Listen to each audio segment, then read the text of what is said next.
திராவிடம் என்ற கோட்பாடு தமிழர் அல்லாதவன் வசதியாக என் தாய் நிலத்தில் வாழ்வதற்கும் ஆள்வதற்குமாக கொண்டு வரப்பட்ட ஒன்று.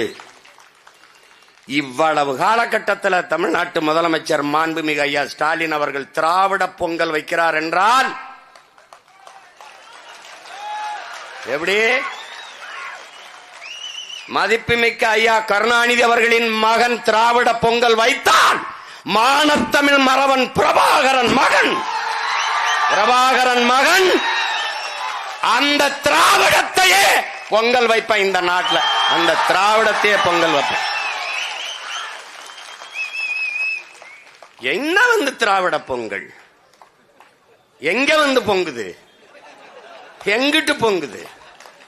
காவிரியில தண்ணி வாங்கி தர துப்புள்ள உனக்கு பொங்கல் எங்க பொங்குது? திராவிட பொங்கல் எப்படி பாரு? ஏன் நானும் தமிழன் இனி உள்ள வர்றதுக்கு என்ன பிரச்சனை? வர மனசு ஏற்கல.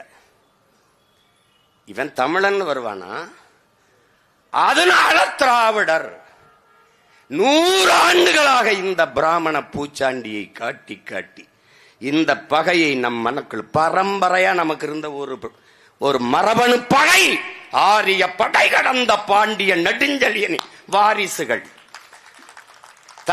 தமிழரை இழிவாக பேசிவிட்டார்கள் என்பதற்காக கனக விஜயனின் மீது போர் தொடுத்து கல்லினை சுமக்க வைத்து பாட்டி கண்ணகிக்கு கோயில் கட்டிய செங்குட்டவனின் பிள்ளைகள் அதை தொட்டு விட்டவன அப்படி இந்திய நிலப்பரப்பு முழுதும் பிராமணர்கள்.